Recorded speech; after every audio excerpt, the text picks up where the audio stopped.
Everyone, welcome back to the channel. আশা করি সবাই খুব ভালো আছেন। আর এখন সকালবেলা আর আমি চলে এসেছি আমাদের বাড়ির বাইরে। আজকে একটা স্পেশাল ভিডিও আপলোড করব, সেটা হচ্ছে আমাদের যে গ্রামের বাড়ি আছে সেই গ্রামের বাড়ির হোম ট্যুর। তো একদম বাইরে থেকেই এসেছি ভিডিও করব বলে, আর ইরাজও আমার সঙ্গে সঙ্গে চলে এসছে। ওকে আমি যতই ভিতরে রেখে আসছি ও কিন্তু ভিতরে কিছুতেই থাকবে না, ও সেই আমার সঙ্গেই আসবে। এখানে আমাদের ছোট ছেলে কে আছে? ছোট ছেলে কে আছে? চলো। হ্যাঁ এই যে চলো চলো। কে এসছে? কে এসেছে?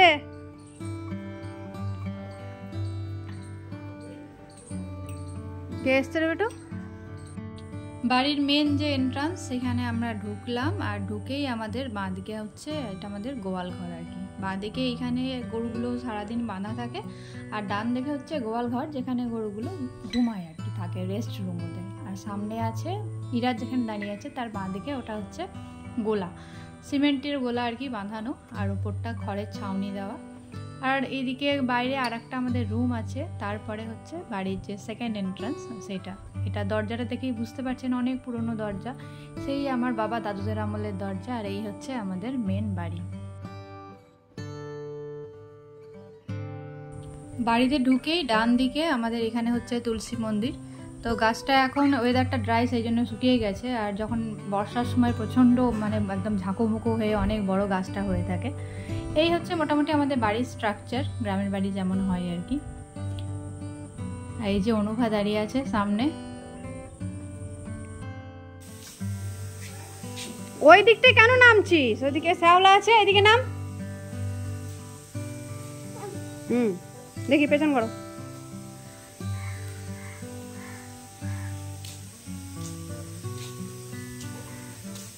উঠিস না, উঠবি না, একদম উঠবে না।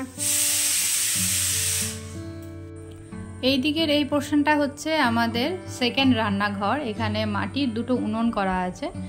সামনের দিকে যে রান্নাঘরটা আছে ওটা পাকা রান্নাঘর, ওখানে গ্যাসে রান্না হয়। আর এই দিকে দুটো মাটির উনুন করা আছে। কখনো ইমার্জেন্সি হলে বা যখন বেশি রান্না হয় বাড়িতে, যেমন তিথি পার্বণ হয় বা নবান্ন উৎসব বা কোনো কিছু এরকম স্পেশাল কিছু দিন হলে, তখন রান্না বেশি হলে তখন মাটির উনুনে হয়। মানে প্রায় দিনই রান্না হয় আমাদের। মাটির উনুনটা যথেষ্টই ভালোভাবে ইউজ হয়, দেখেই বুঝতে পারছেন পরিষ্কার আছে।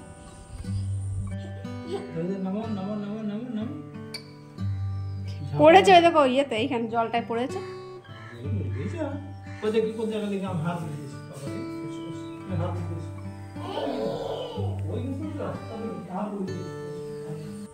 আর এই যে এইদিকে একটা রুম আছে ডান দিকে, এখানে মা রান্না করছে। এখানে একটা গ্যাস রাখা আছে, আর এখানে টিভি আছে, একটা বেড পাতা আছে। আর এই ফ্রিজটা অনেক পুরনো, দেখে বুঝতে পারছেন অনেক পুরনো ফ্রিজ। আর এই ঘড়িটাও অনেক পুরনো, সেই পেন্ডুলাম দেওয়া আগেকার দিনে যেমন ঢং ঢং করে বাজতো। অবশ্য এই ঘড়িটার ঢং ঢং আওয়াজটা এখন আর বাজে না, বন্ধ হয়ে গেছে। তো এইদিকে এই রুমে মা রান্না করছে, এখানে একটা গ্যাস আছে, আর ওইদিকে সামনে ওইখানে আর একটা গ্যাস আছে আর কি। যখন আমরা বাড়িতে ছিলাম না তখন শুধুমাত্র এখানেই রান্না হতো, কাকিমা এখানটায় রান্না করতো। আর এখন আমরা বাড়িতে আসার পর যেহেতু আমাদেরও একটা গ্যাস আছে, সেই জন্য ওই রুমটাতে ওই গ্যাসটাও রাখা হয়েছে সুবিধার জন্য। আসলে অনেকজন মেম্বার তো অনেক রকম রান্না থাকে, আমিষ নিরামিষ, সেই জন্য দুদিকে দুটো গ্যাস থাকে। এই গ্যাসটা পুরোপুরি নিরামিষ, আর মা যেটা রান্না করছিল ওটাতে আমিষ রান্না হয়। তো এই হচ্ছে মোটামুটি রান্নাঘরের স্ট্রাকচার। অনেক পুরনো বাড়ি, দেখেই বুঝতে পারছেন। ওইদিকে ভিতরে আরেকটু ছোটো মতো আছে ঘর, ওখানে কিছু টুকিটাকি জিনিস থাকে, বা আমাদের যে সাবমার্সাল আছে ওইটার মেশিন বসানো আছে ওখানটায়। তাই এই হচ্ছে মোটামুটি আমাদের নিচেরটা। এবার চলুন একটু উপর দিকে যাই।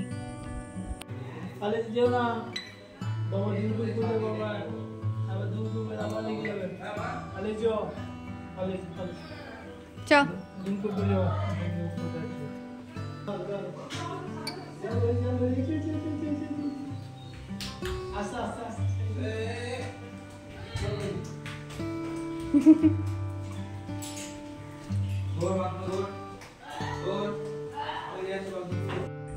তো আমরা এবার চলে এসেছি দোতলায়। এটা হচ্ছে দোতলা, নিচের থেকে চলে এলাম দোতলায়। আমাদের বাড়িটা এল সিস্টেম, মানে এল প্যাটার্নে আর কি। এদিকেও একটা লম্বা পোর্শন আছে, আর ওদিকেও একটা লম্বা পোর্শন আছে। তো এই যে এটা হচ্ছে ঢুকেই বাঁ দিকে এটা হচ্ছে ঠাকুর ঘর, ঠাকুমা পুজো করছে। সকালবেলা বললামই, সকালবেলা থেকে শুরু করেছি, ঠাকুমা ওখানে পুজো করছে। আর এটা তারপরের যে রুমটা, এটা শিল্পা থাকতো আর কি, এখনও শিল্পাই থাকে। এখন যখন ও আসে এই রুমটাতে ওই থাকে। এই যে এখানে সাই বাবার ছবি আছে, শিল্পা সাই বাবা খুব মানে আর কি, ওই জন্য ওর রুমে বইপত্র আর সব কিছুর মধ্যে সাই বাবাকেও রেখেছে। আর এই হচ্ছে মোটামুটি রুমের স্ট্রাকচার। আর দেখেছেন উপরে একটা অনেক বড় সাই বাবার পোস্টার লাগানো আছে। আমাদের বাড়ির পুরোটা দেখলেই বোঝা যায়, মানে জানলা দরজা মানে যে কোনো পোর্শন, যে কোনো জিনিস বিষয় উপর দিকের ওগুলো দেখলে বোঝা যায় যে অনেক পুরনো বাড়ি। এই পোর্শনটা অবশ্য খুব বেশি পুরনো নয়, তবে ওই নিচের দিকে ওই পোর্শনটা আরও বেশি পুরনো। শিল্পার চা খাওয়া হয়ে গেছে, ব্রেকফাস্টের পর চা হয়, মনে হয় বাবা বোধহয় খাবো বলেছিল, তো শিল্পা চাটা বানিয়ে এবার নিয়ে আসছে। ওই বাবাকে বললাম ওকে একটু দেখো তো, বাবা জল খাচ্ছিল, বাবা তো রত দেখে না, ও ওপরে একদম ওপরে সেই প্লেন সিটের কাছে এখানে বসে আছে, পা ঝুলে, হ্যাঁ পা ঝুলে বসে আছে। দোতলাতে এই যে ছাদটা, এটা আমাদের সবার ভীষণ ফেভারিট একটা ছাদ, ঠাকুমার রুমের সামনেই এই ছাদটা। দোতলার ছাদটা না সবারই খুব পছন্দ, কারণ খুব একটা উপরে উঠতে হয় না, কয়েকটা সিঁড়ি উঠলেই ছাদ পাওয়া যায়। আর এই ছাদটা থেকে একদিকে বাড়িটাও দেখা যায়, আবার ওইদিকে রাস্তাটাও দেখা যায়। তো এই ছাদে মানে সবাই বেশিরভাগ সময়টা কাটায়। সকালেও তাই, আমি যখন ঘুম থেকে উঠে একটু রোদ ভালো লাগে, সকালের রোদটা, তখন ঠাকুমাদের ছাদে আসি। আবার সন্ধ্যেবেলাতেও বিকেলের দিকে বা সন্ধ্যের দিকে বেশ এই ছাদটায় এলে খুব সুন্দর হাওয়া দেয়। দেখছেন এই ছাদ থেকে আমাদের নিচের রাস্তাটা যেটা, সেটা দেখা যায়, অনেক দূর পর্যন্ত রাস্তা দেখা যায়। ওই দিক থেকেই আমাদের মানে আসা হয় আর কি, ওই দিকে গ্রাম থেকে বেরিয়ে যাওয়ার রাস্তা। আর এই হচ্ছে আমাদের পুরো বাড়িটা, ছাদ থেকে এক ঝলক দেখিয়ে দিলাম, ছাদ থেকে পুরোটা বোঝা যায়।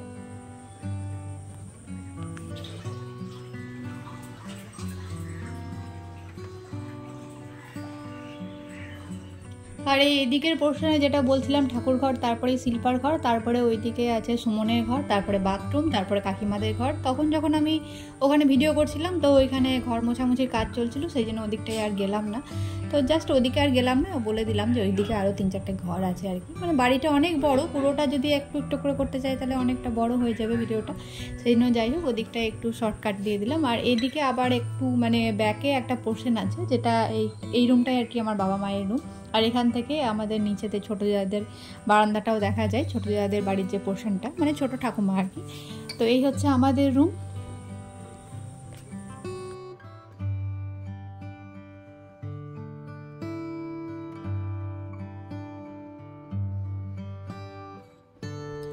বাবা মায়ের বেডরুমের সঙ্গে যে জানলাটা আছে, এই রুমটাতে 4টে জানলা আছে, তার মধ্যে একটা জানলা আছে যেটা আমাদের বাগান বাড়ির দিকে খোলে। তো এই যে এখান থেকে বাগান বাড়িটা দেখা যায়, এইখানে নেট দেওয়া আছে দেখেছেন, এরা যত বদমাইশি করতো, সব কিছু জিনিস মোবাইল টোবাইল সব কিছু জানলা দিয়ে ফেলে দিত, ওই জন্য মা বলেছে নেট লাগিয়ে দিতে। আর এই জানলা দিয়ে দেখা যাচ্ছে সামনে, এটা হচ্ছে কাঁঠাল গাছ। তো ছোটো ছোটো ইঁচড় এসছে, এখন বড় হবে আরও। তো ঘরটা থেকে বেরিয়ে এলাম, এবার একটু 3তলার দিকে যাবো, চলুন।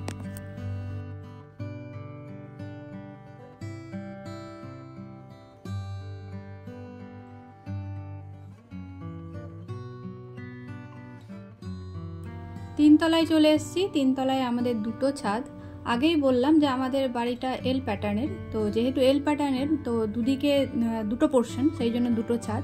আর একটা রুম আছে ছোটো মতো, এই হচ্ছে সেই রুমটা। এই রুমটাতে কেউ থাকে না সাধারণত, কখনো কখনো বাবা থাকে। আর উপরে দেখছেন কতগুলো কুলো রাখা আছে, এগুলো বিয়ের সময় ইউজ হয়েছিল, আমার বিয়ের সময় তো ছিল, শিল্পার বিয়ের সময় তো যে ইউজ হয়েছিল ওগুলো এখানে টাঙানো আছে। আর এই যে জানলাটা দেখছেন, সর্বক্ষণ এটা দিয়ে হাওয়া আসে, দুপুরের দিকে একটু গরম হাওয়া আসে, আর বিকেলের পর থেকে এত সুন্দর ঠান্ডা হাওয়া আসে।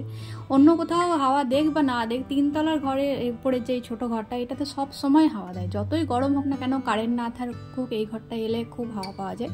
এই হচ্ছে একটা ছাদ। আর এই ছাদ থেকে এই যে নিচেরটা দেখা যায়, অনেকটা হাইট বোঝা যাচ্ছে, আগেকার দিনের ঘর তো অনেকটা হাইট বেশি। 3তলাতে আমাদের একটাই রুম, বলতে গেলে বাড়িটা 2তলা আর কি, 3তলাতে ছাদ। তো এখান থেকে ছাদে এই যে আমাদের জলের ট্যাঙ্কটা বসানো আছে, আর এইখানে মা বালতি টালতি রেখেছে ইমার্জেন্সি পারপাসে। মা এখানে কাচাকুচি করে, এখানে কাচলে সুবিধা হয় কি, এখানেই কাচা হয় আর এখানেই মেলা হয়ে যায়, অত বেশি বালতি সমেত জামা কাপড় নিয়ে টানাটানি করতে হয় না। নিচেতে কাচলে উপরটা এতটা বয়ে আনতে হয়, সেই জন্য মা এখানেই বেশিরভাগ কাচাকুচি করে, যেগুলো নিজে করে, আর যেগুলো কাজের মাসি করে সেগুলো আলাদা ব্যাপার। তো যাই হোক, এইদিকে ছাদটা একটু ঘুরে এলাম, তো চলুন এবার ওইদিকে ছাদটায় যাওয়া যাক।